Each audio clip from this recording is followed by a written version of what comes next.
Hello everyone and welcome to the captain. So यार, article writing लिखने का confidence ना ये वीडियो देखने के बाद नेक्स्ट लेवल हो जाएगा। कुछ भी उठाने की जरूरत नहीं पड़ेगी। 5 नंबर का आता है मेरे भाई। एक्चुअल में पूरे आंसर की फ्रेमिंग करनी कैसे है बहुत कायदे से बात करूंगा। सो बिना समय वेस्ट के आगे बढ़ते हैं। और यार देखो, आगे बढ़ने से पहले मैं आप लोगों को बता दूं, आप लोगों का जो पेपर होने वाला है ना इंग्लिश का, क्लास 12 सीबीएसई की complete preparation A to Z चीजें मैं करवा रहा हूं।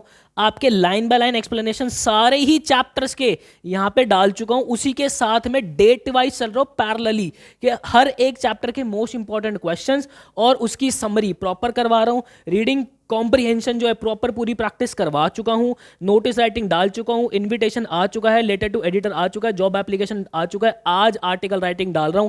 देखो डेट भाई, 6 फरवरी को आपसे वादा किया था आर्टिकल राइटिंग डाल रहा हूं, तो ये वीडियो आप देख रहे हो।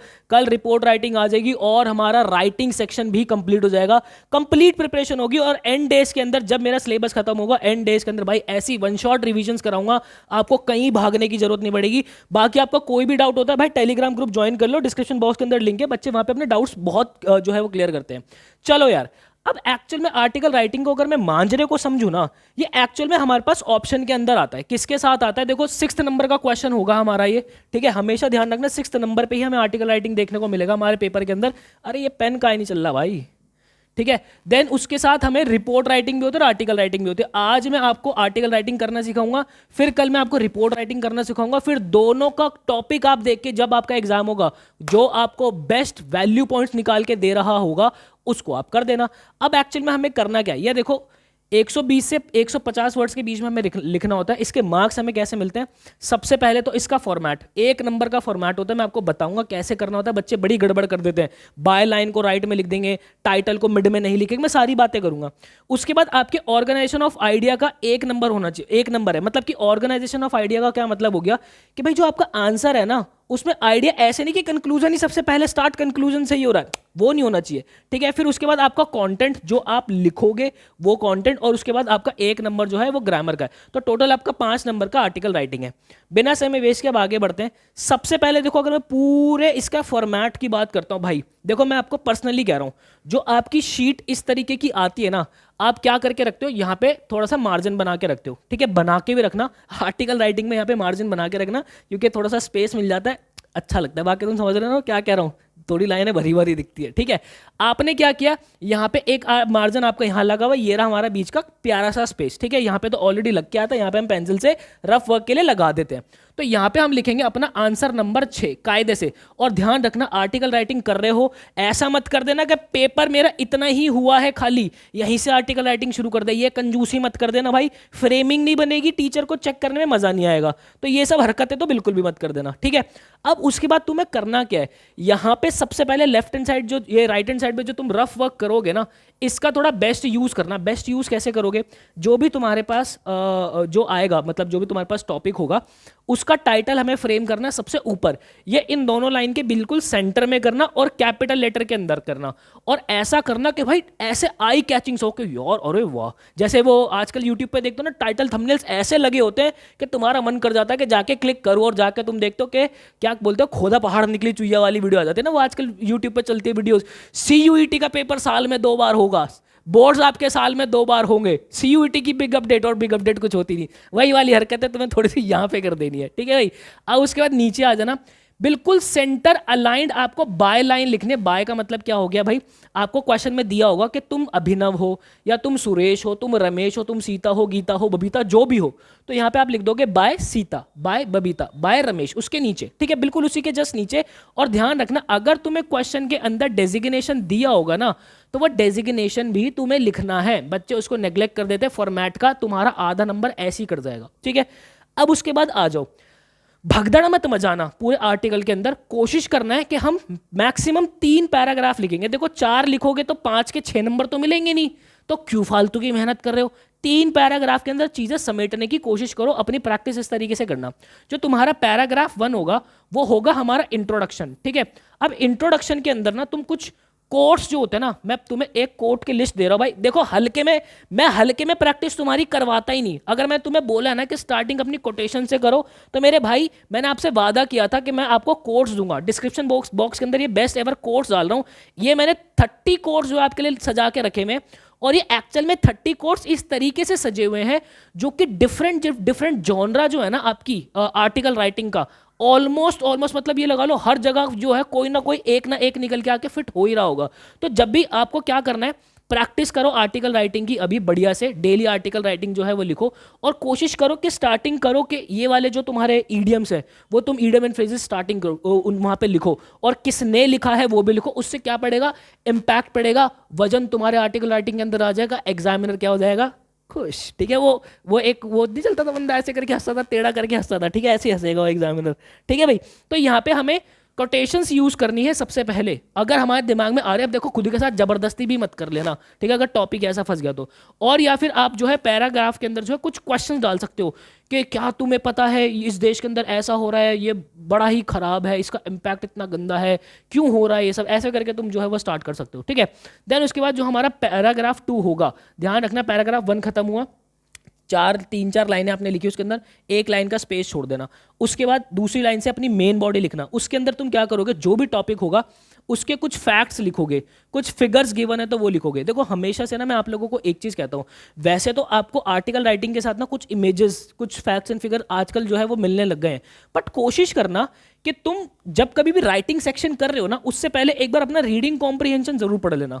ठीक है, ये जो रीडिंग कॉम्प्रिहेंशन तुम पढ़ोगे ना भाई, इसके अंदर जो रीडिंग कॉम्प्रिहेंशन के अंदर डेटा, कुछ कोड्स, कुछ ईडियम्स, कुछ ऐसे मिल जाते हैं ना मेरे भाई, वो उठा के तुम डायरेक्ट चिपका सकते हो। तो एक बार जब तुमने रीडिंग कॉम्प्रिहेंशन कर लिया ना, तो तुम्हारे माइंड के अंदर होता है कि हाँ ये बातें हमने कहीं ना कहीं लिखी है, चलो उसके फैक्ट्स एंड फिगर्स लिख लेते हो, या तुम्हें थोड़ा सा राइटिंग का अंदाजा पता चल जाता है कि कैसे चीजें फिट करनी है। तो थोड़ा सा पढ़ लेना, तुम्हारे लिए थोड़ा सा ईज आएगा। अगर टॉपिक बढ़ गया बिल्कुल ही तो तुमको मजा आ जाएगा। ठीक है, फिर उसके बाद कुछ प्रूफ्स डालना, फैक्ट्स डालना, कुछ प्रूफ्स डालना उसके, ठीक है, उसके क्या कॉजेज हैं, उससे क्या इफेक्ट्स अब हो रहे हैं, ठीक है, फिर उसकी कुछ एडवांटेजेस है तो एडवांटेजेस लिख देना, डिसएडवांटेजेस है तो डिसएडवांटेजेस लिख लेना। दूसरे पैराग्राफ के अंदर यही लिखोगे।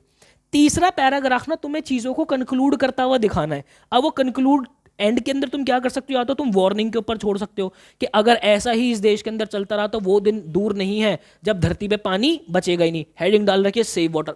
एक छोटा सा एग्जांपल है, कुछ पहाड़ एग्जांपल है, छोटी सी मैं आपको हेडिंग बता रहा हूं। ठीक है, कुछ पॉजिटिव नोट के ऊपर शुरू कर सकते हो कि भाई हमारे माननीय प्रधानमंत्री ने जो ये योजनाएं चलाई हुई हैं, इससे मुझे उम्मीद है इस देश का उद्धार जरूर होगा। पॉजिटिव नोट पे जो है शुरू कर दी।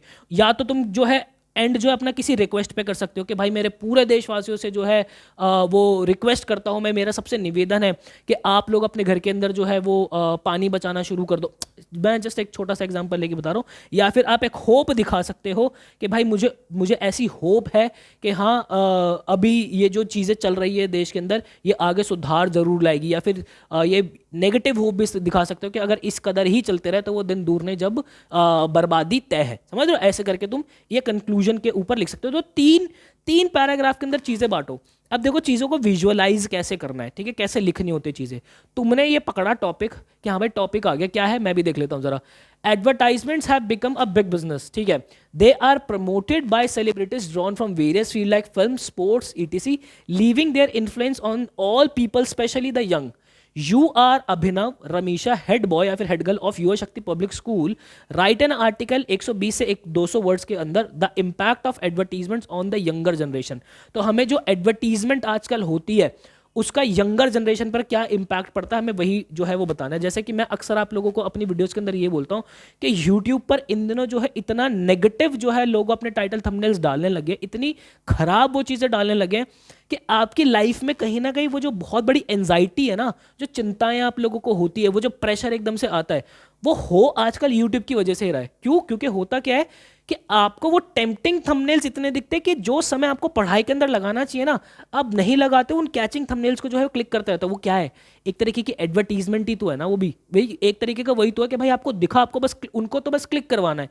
तो मैं आप लोगों को हमेशा से एक चीज गाइड करता हूँ कि भाई एज अ स्टूडेंट ना, ये आपका फर्ज बनता है कि आप किसको फॉलो कर रहे हो, क्या चीजें देख रहे हो। आपकी लाइफ में स्थिरता जो बनी रहेगी ना, वो बहुत ज्यादा उस पर निर्भर करेगी कि आप क्या डेटा कंज्यूम कर रहे हो, क्या कंटेंट कंज्यूम कर रहे हो। तो ऐसे ही कुछ हमें बताना है कि भाई यंग जनरेशन पे जो इम्पैक्ट एडवर्टीजमेंट का पड़ता है वो क्या है। तो देखते हैं भाई, सबसे पहले देखो ये हमारा पूरा पेज है। अगेन मैं कह रहा हूं आपके केस में तो यहाँ पे और यहाँ पे लाइनें खिंची होगी, कोई दिक्कत नहीं है। क्या हमारे एडिटर साहब ने क्या डाला है भाई, जरा एक बार देख लें। Ads and youth how they affect our attention.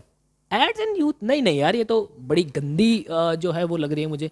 मैं इसको ऐसे नहीं लिखूंगा, मैं इसको ऐसे लिखूंगा, देखो यहीं पे लिखता हूं मैं, एडवर्टीजमेंट, ठीक है, एडवर्टीजमेंट, फिर मैं इसको यहां पे कैपिटल में लिख दूंगा, डेंजरस फॉर यूथ।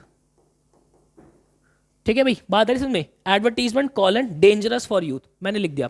अब उसके बाद देखो ये मेरी हेडिंग आ गई, उसके जस्ट नीचे, यहां उसके जस्ट नीचे मैंने क्या लिखा, बाय अभिनव, क्योंकि मैं लड़का हूं, अगर मैं लड़की होता तो मैं क्या लिखता यहां पे, बाय रमीशा। फिर उसके बाद मैंने अपनी डेजिग्नेशन उसके जस्ट नीचे लिखी, सामने कॉमा लगा लगा के मत लिख देना, उसके जस्ट नीचे हेड बॉय हूं मैं, कॉमा लगाया कहां पे, युवा शक्ति पब्लिक स्कूल का। बात आई समझ में।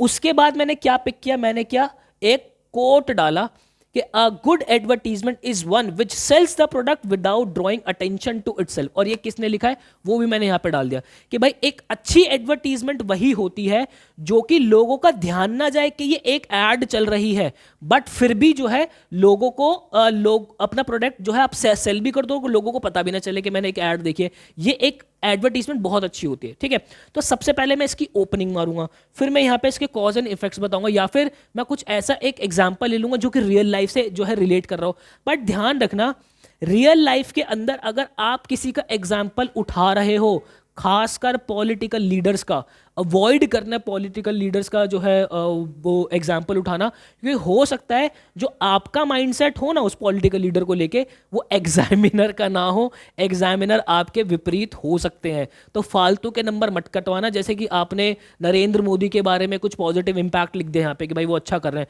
बट हो सकता है कि हमारे एग्जामिनर का ऐसा ना हो सकता है कि वो जो है वो मोदी के खिलाफ ज़्यादा अपनी विचारधारा रखते हो। तो एग्जाम्पल्स उठाओ, सेलिब्रिटीज के एग्जाम्पल्स उठाओ, कुछ करंट चीजों से चीजों को जरूर रिलेट करो, बट सोच समझ के, समझ रहे हो ना मेरी बात। आओ जरा सबसे पहले देखते हो, तो मैंने एक यहां पे कोट डाला बढ़िया सा। अब आगे देखो, advertisement have a huge impact on young people in today's world they are constantly surrounded by the ads. देखो एडवर्टीजमेंट यहां पे ये कह रहा है कि जो एडवर्टीजमेंट है वो जो यंग जनरेशन है उसमें बड़ा ही इंपैक्ट डालता है, और जो यंग जनरेशन है वो बिल्कुल घिरी हुई है अब एडवर्टीजमेंट से। क्योंकि आप खुद देखो, आप अपने दोस्त से बात करो कि यार मैं सोच रहा हूँ भाई मैं एक प्रोटीन ले आऊँ, है कौन सा प्रोटीन लेकर आएगा तू, कौन सा सोच रहा है लाने का, यार मैं सोच रहा हूँ कि मैं एक अच्छा सा जो रोनी कॉलमैन वाला प्रोटीन है ना मैं वो ले आता हूँ। भाई कुछ देर बाद देख रहे हो फेसबुक पे ऐड ही आ गई, समझ रहे हो, घिरे हुए हो भाई, घिरे हुए हो। ठीक है, तो so much so that they may not even realise they are being expose to them, उन्हें ये भी नहीं पता चलता कि वो उससे एक्सपोज हो रहे हैं। ठीक है, advertisements are everywhere, they play a significant role in daily life, और यंग इंडिविजुअल बहुत ही बड़ा रोल जो है इन दिनों एडवर्टीजमेंट जो है यंग लोगों की लाइफ के अंदर निभा रही है। The youth are particularly targeted because they possesses increase purchasing power and have various avenues for the spending their money। देखो यूथ को एक्चुअल में टारगेट इसलिए किया जा रहा है क्योंकि उनके वो जो है वो ज्यादा खरीदने के लिए होता है। लड़कियों को देखो ना आजकल खासकर क्या होता है कि भाई मिंत्रा पे सेल दिखानी है, बस मिंत्रा पे सेल आ गई, बैग लगे हुए बैग पे bag, add to cart add to cart add to cart, advertisement है ना भाई, क्योंकि बस एक बार ये आ गया कि 50% ऑफ 50% ऑफ, लग गए भाई सारे लाइन पे। आगे आ जाओ, फिर आगे क्या कह रहा है आप देखो उसको आगे थोड़ा और उसके फैक्ट्स फिगर्स कुछ रियल लाइफ एग्जांपल ये सारी यूज की जाएगी। Companies spend a lot to make ad memorable by getting famous people to promote products to young folks. ठीक है, कंपनीज जो है बहुत सारा पैसा लगाती है एडवर्टीजमेंट में, वो एक्चुअली फेमस लोगों को लेकर आती है ताकि उनके जो प्रोडक्ट्स है उनकी प्रमोशन हो सके। जैसे कि अभी बीच में हमारे नीरज चोपड़ा सर थे, भाई दिल से सल्यूट है नीरज चोपड़ा सर के लिए, जो उन्होंने किया है पता नहीं कोई आगे ऐसा कर भी पाएगा या नहीं कर पाएगा। तो मैं देख रहा हूँ कि फिर नीरज चोपड़ा सर किसके अंदर आ रहे हैं, हॉर्लिक्स की एड के अंदर आ रहे हैं। तो मतलब अब कहीं ना कहीं हॉर्लिक्स की एड जो है वो एथलीट से रिलेट है कि भाई आपके अंदर एनर्जी बनी रहेगी, तो उन्होंने आके एडवर्टीजमेंट कर दिया, तो उन्होंने कितना पैसा नीरज चोपड़ा सर को दिया होगा, समझ रहे हो। तो यही वाली बात है। This boost product popularity and makes young people loyal to the brand early on. ठीक है, इससे होता क्या है कि उनका प्रोडक्ट जो है वो पॉपुलर हो जाता है और जो यंग पीपल है वो जल्दी ही ब्रांड से कनेक्टेड हो जाते हैं। जैसे हॉर्लिक्स है, अब बच्चों को पेरेंट्स को पता चल जाता है अर्ली एज के अंदर ही कि बच्चों को हॉर्लिक्स पिलाना है, कि नीरज चोपड़ा सर ने ऐड कर दी भाई, ये वाली बात है, समझ रहे हो। Big brand use unique and catchy ads to attract youth because they are easily influenced by ad due to how their mind works. ये एक्चुअली ये कह रहे हैं कि भाई जो कंपनीज हैं वो एक्चुअली बड़ी कैची ऐड बनाते हैं, वो इस तरीके से बनाते हैं कि यूथ जो है उनकी तरफ अट्रैक्ट हो जाए, क्योंकि उनका माइंड जो है ना यूथ का वो बड़ा ही अट्रैक्टेड सा होता है और ऐसे ही काम करता है। ठीक है, फॉर एग्जांपल अब देखो मैं रियल लाइफ का मैंने एक एग्जांपल लिया है। Model actor Poonam Pandey's fake death report have led to divided opinions with some calling it is a stunt. देखो ध्यान से समझो, अभी पूनम पांडे ने एक कैंपेन चलाया, ठीक है, उन्होंने खुद को मरा हुआ ही बता दिया, वही एक तरीके का। अब यहाँ पे दो तरीके के ओपिनियंस निकल के आ रहे हैं। कुछ लोग कह रहे हैं कि भाई ये एक पॉपुलैरिटी पाने का स्टंट था उनका, ठीक है, हो भी सकता है भाई, पॉपुलर तो हुआ है ना सब। मुझे मतलब मुझे भी पूनम पांडे नाम याद नहीं था, याद तो खैर क्या मुझे पता भी नहीं था कौन था। देन उसके बाद मैंने थोड़ा रिसर्च किया, ये थे कौन, क्या क्या इन्होंने काम किया, तो फिर मुझे इनके बारे में पता चला। तो एकदम से जो है सबके माइंड के अंदर पूनम पांडे हो गया।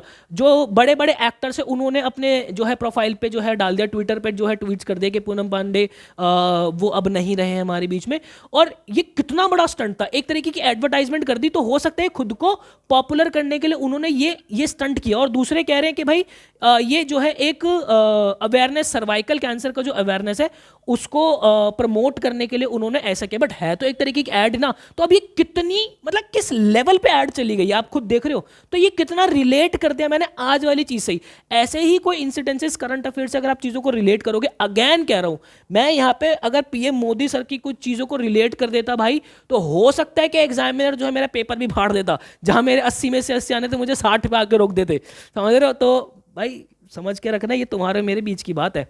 What was initially circulated as the cause for death, जो कि सर्वाइकल कैंसर ही उनका कॉज ऑफ डेथ भी बताया गया था। ठीक है भाई, तो undoubtedly advertising is a big business. अब मैं चीज़ों को कंक्लूड करता हुआ दिखूंगा कि हाँ भाई ये तो माना कि एडवर्टाइजिंग जो है बड़ा बिजनेस है, and its impact on young people can not be understated. और इसका जो इम्पैक्ट यूथ पे पड़ता है उसको भी अंडरस्टेटेड नहीं किया जा सकता। To address the potential harmful effects of advertisement on the young youth there is a need to educate on the subject. अब देखो मैं चीज़ों को कंक्लूड कर रहा हूँ कि कैसे हम चीज़ों को सुधार सकते हैं। कि भाई अगर हमें इसके हार्मफुल इफेक्ट्स को रोकना है ना, तो हमें एक्चुअली यूथ को एजुकेट करना पड़ेगा कि भाई इस तरीके की एडवर्टीजमेंट से आपको बचना पड़ेगा। आपको कैसे पता करना है कि कौन सी एडवर्टीजमेंट आपके लिए अच्छी है, कौन सा एक स्टंट है। क्योंकि देखो पूनम पांडे के भाई पूरा देश पागल हो गया भाई, कितनी बड़ी बात है भाई, पूरा देश पागल हो गया। ठीक है, बड़े बड़े लोग भी पागल हो गए, समझ रहे हैं।